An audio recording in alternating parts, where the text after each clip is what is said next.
Genesis 45. It is a pity that this chapter and the foregoing should be parted and read asunder. There we had Judah's intercession for Benjamin, with which, we may suppose, the rest of his brethren signified their concurrence. Joseph let him go on without interruption, heard all he had to say, and then answered it all in one word: I am Joseph. Now he found his brethren humbled for their sins, mindful of himself, for Judah had mentioned him twice in his speech, respectful to their father, and very tender of their brother Benjamin.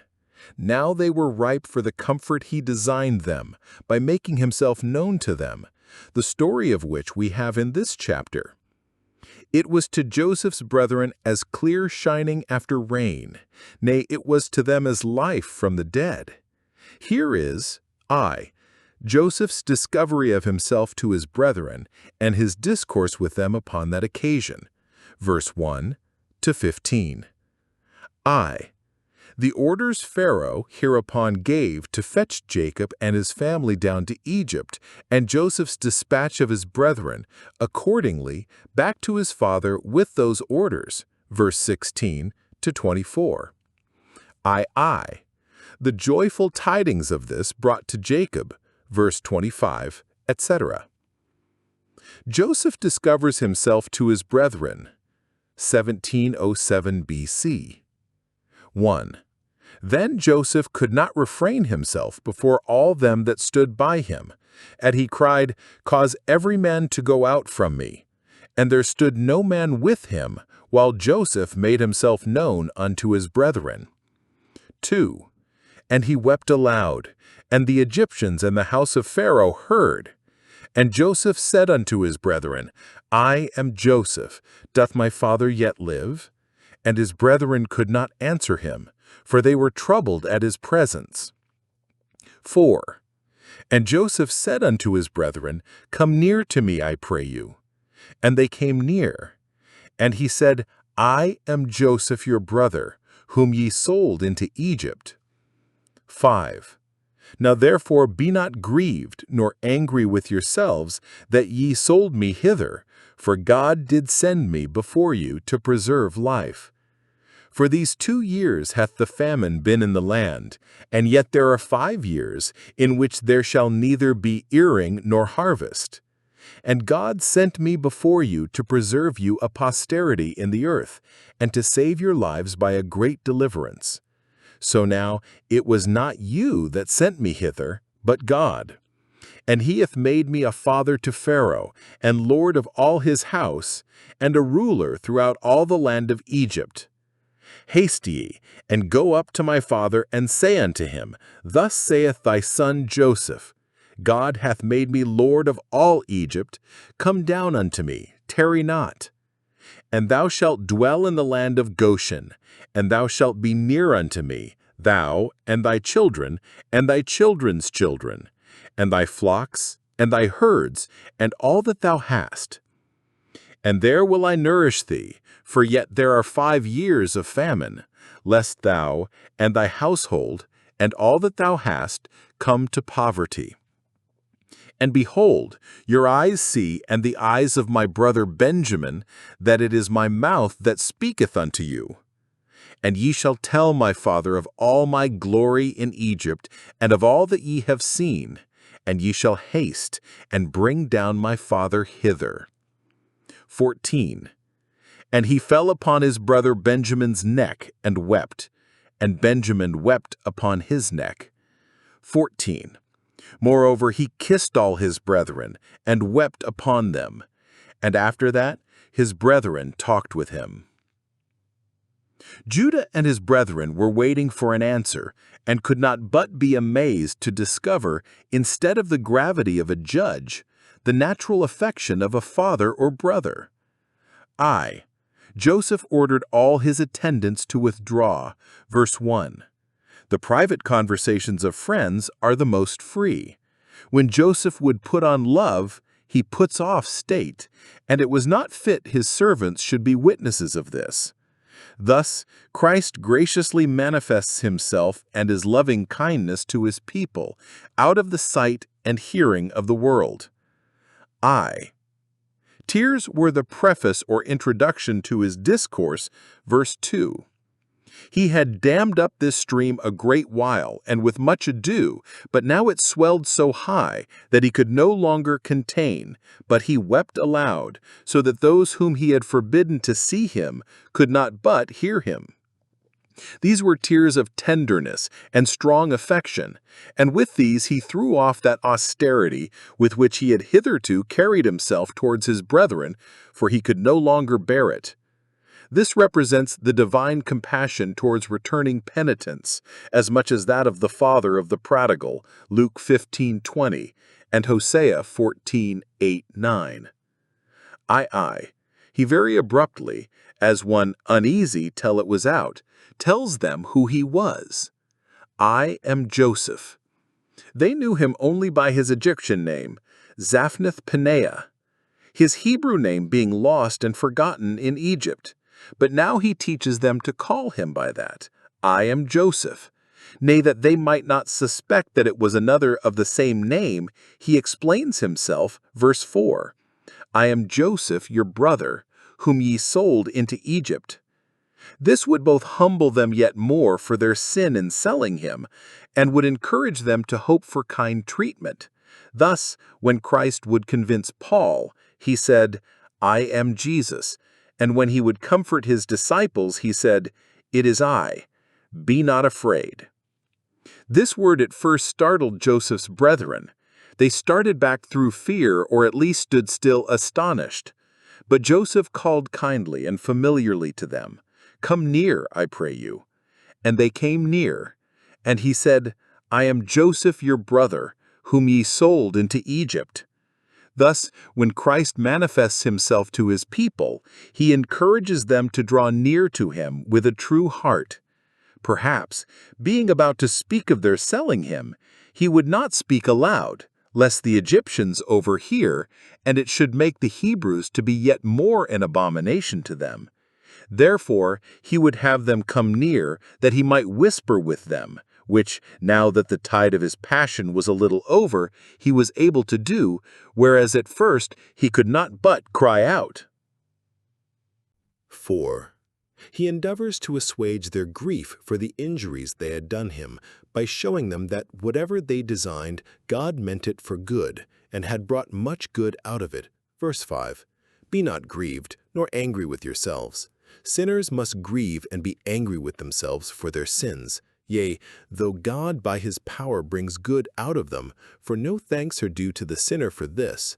But true penitents should be greatly affected when they see God thus bringing good out of evil, meat out of the eater. Though we must not with this consideration extenuate our own sins, and so take off the edge of our repentance, yet it may be well thus to extenuate the sins of others, and so take off the edge of our angry resentments. Thus Joseph does here. His brethren needed not to fear that he would avenge upon them an injury which God's providence had made to turn so much to his advantage and that of his family. Now he tells them how long the famine was likely to last, 5 years. Yet, verse 6, what a capacity he was in of being kind to his relations and friends, which is the greatest satisfaction that wealth and power can give to a good man. Verse 8. See what a favorable color he puts upon the injury they had done him. God sent me before you. Verse 5, 7. Note 1. God's Israel is the particular care of God's providence. Joseph reckoned that his advancement was not so much designed to save a whole kingdom of Egyptians as to preserve a small family of Israelites, for the Lord's portion is his people. Whatever becomes of others, they shall be secured. 2. Providence looks a great way forward and has a long reach. Even long before the years of plenty, Providence was preparing for the supply of Jacob's house in the years of famine. The psalmist praises God for this, Psalm 105:17. He sent a man before them, even Joseph. God sees his work from the beginning to the end, but we do not, Ecclesiastes 3:11. How admirable are the projects of providence! How remote its tendencies! What wheels are there within wheels, and yet all directed by the eyes in the wheels and the spirit of the living creature! Let us therefore judge nothing before the time. 3. God often works by contraries. The envy and contention of brethren threaten the ruin of families, yet in this instance they prove the occasion of preserving Jacob's family. Joseph could never have been the shepherd and stone of Israel if his brethren had not shot at him and hated him. Even those that had wickedly sold Joseph into Egypt, yet themselves reaped the benefit of the good God brought out of it, as those that put Christ to death were many of them saved by his death. 4. God must have all the glory of the seasonable preservations of his people by what way soever they are affected. It was not you that sent me hither, but God. Verse 8. As on the one hand, they must not fret at it because it ended so well, so on the other hand, they must not be proud of it because it was God's doing and not theirs. They designed by selling him into Egypt to defeat his dreams, but God thereby designed to accomplish them. Isaiah 10:7. Howbeit he meaneth not so. 5. He promises to take care of his father and all the family during the rest of the years of famine. 1. He desires that his father may be speedily made glad with the tidings of his life and dignity. His brethren must hasten to Canaan and must inform Jacob that his son Joseph was Lord of all Egypt. Verse 9. They must tell him of all his glory there. Verse 13. He knew it would be a refreshing oil to his hoary head and a sovereign cordial to his spirits. If anything would make him young again, this would. He desires them to give themselves and take with them to their father all possible satisfaction of the truth of these surprising tidings. Your eyes see that it is my mouth. Verse 12. If they would recollect themselves, they might remember something of his features, speech, etc., and be satisfied. 2. He is very earnest that his father and all his family should come to him to Egypt. Come down to me, tarry not. Verse 9. He allots his dwelling in Goshen, that part of Egypt which lay towards Canaan, that they might be mindful of the country from which they were to come out. Verse 10. He promises to provide for him. I will nourish you. Verse 11. Note, it is the duty of children, if the necessity of their parents do at any time require it, to support and supply them to the utmost of their ability, and Corban will never excuse them. Mark 7:11. This is showing piety at home. 1 Timothy 5:4. Our Lord Jesus, being like Joseph, exalted to the highest honors and powers of the upper world, it is his will that all that are his should be with him where he is. John 17:24. This is his commandment, that we be with him now in faith and hope and a heavenly conversation, and this is his promise, that we shall be forever with him. 6. Endearments were interchanged between him and his brethren. He began with the youngest, his own brother Benjamin, who was but about a year old when Joseph was separated from his brethren. They wept on each other's neck. Verse 14. Perhaps to think of their mother Rachel, who died in travail of Benjamin. Rachel and her husband Jacob had been lately weeping for her children because in his opinion they were not, Joseph gone and Benjamin going, and now they were weeping for her because she was not. After he had embraced Benjamin, he in like manner caressed them all. Verse 15. And then his brethren talked with him freely and familiarly of all the affairs of his father's house. After the tokens of true reconciliation follow the instances of a sweet communion. Pharaoh's kindness to Joseph, 1707 B.C. And the fame thereof was heard in Pharaoh's house, saying, Joseph's brethren are come. And it pleased Pharaoh well and his servants. And Pharaoh said unto Joseph, Say unto thy brethren, This do ye, lade your beasts, and go. Get you unto the land of Canaan, and take your father in your households, and come unto me, and I will give you the good of the land of Egypt, and ye shall eat the fat of the land. Now thou art commanded, this do ye. Take you wagons out of the land of Egypt for your little ones, and for your wives, and bring your father, and come. Also regard not your stuff, for the good of all the land of Egypt is yours. And the children of Israel did so, and Joseph gave them wagons according to the commandment of Pharaoh, and gave them provision for the way. To all of them he gave each man changes of raiment, but to Benjamin he gave 300 pieces of silver and 5 changes of raiment. And to his father he sent after this manner, 10 asses laden with the good things of Egypt, and 10 she-asses laden with corn and bread and meat for his father by the way. So he sent his brethren away, and they departed. And he said unto them, See that ye fall not out by the way. Here is 1. The kindness of Pharaoh to Joseph, and to his relations for his sake. He bade his brethren welcome, verse 16, though it was a time of scarcity, and they were likely to be a charge to him. Nay, because it pleased Pharaoh, it pleased his servants too. At least they pretended to be pleased, because Pharaoh was. He engaged Joseph to send for his father down to Egypt and promised to furnish them with all conveniences, both for his removal thither and his settlement there. If the good of all the land of Egypt, as it was not better stocked than any other land, thanks to Joseph under God, would suffice him, he was welcome to it all. It was all his own, even the fat of the land, verse 18, so that they need not regard their stuff, verse 20. What they had in Canaan he reckoned but stuff in comparison with what he had for them in Egypt. And therefore, if they should be constrained to leave some of that behind them, let them not be discontented.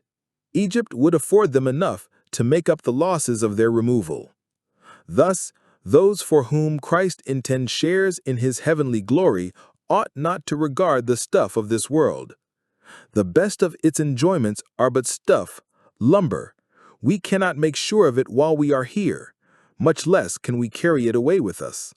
Let us therefore not be solicitous about it, nor set our eyes or hearts upon it. There are better things reserved for us in that blessed land whither our Joseph has gone to prepare a place. 2. The kindness of Joseph to his father and brethren. Pharaoh was respectful to Joseph in gratitude because he had been an instrument of much good to him and his kingdom, not only preserving it from the common calamity, but helping to make it considerable among the nations.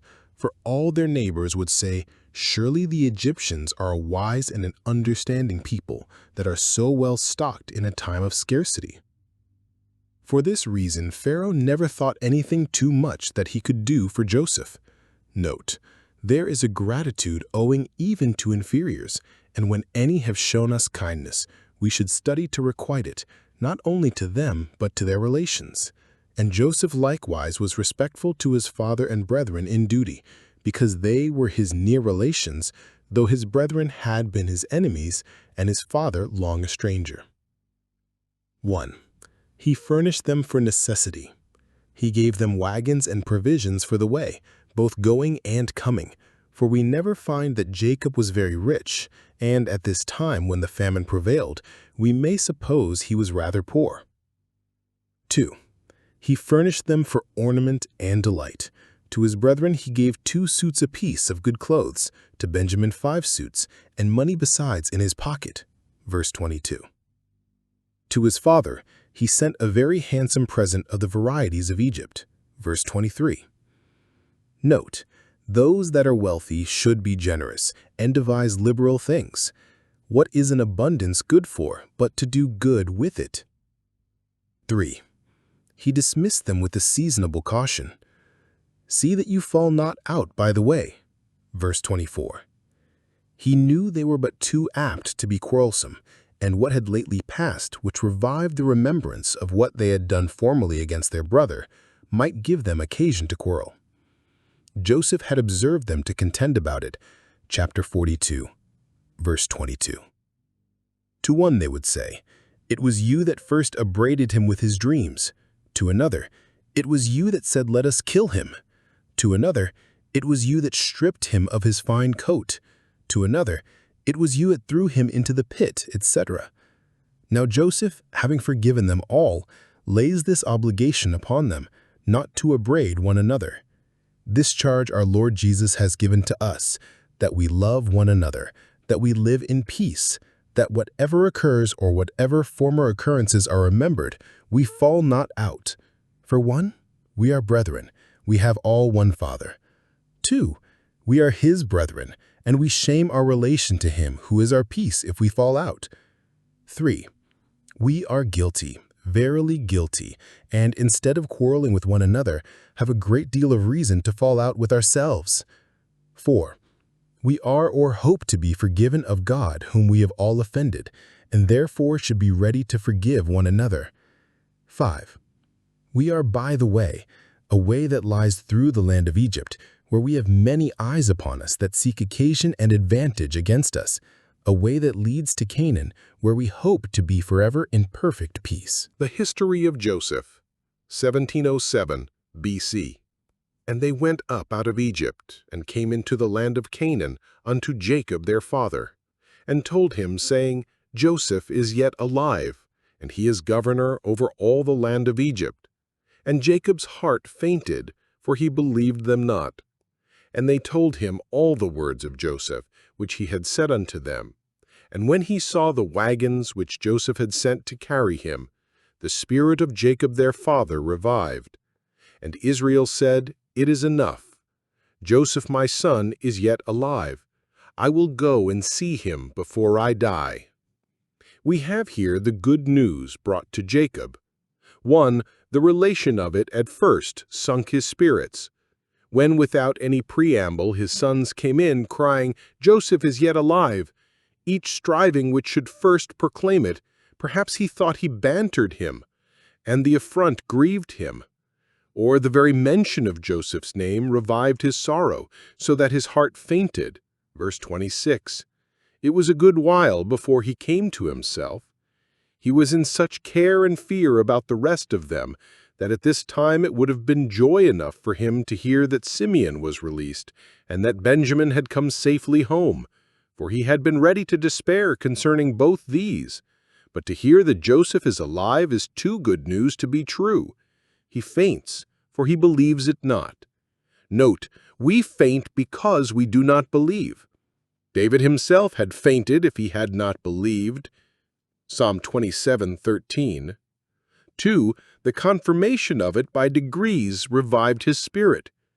Jacob had easily believed his sons formerly when they told him Joseph is dead, but he can hardly believe them now that they tell him Joseph is alive. Weak and tender spirits are influenced more by fear than hope, and are more apt to receive impressions that are discouraging than those that are encouraging. But at length Jacob is convinced of the truth of the story, especially when he sees the wagons which were sent to carry him, for seeing is believing. Then his spirit revived. Death is as the wagons which are sent to fetch us to Christ. The very sight of it approaching should revive us.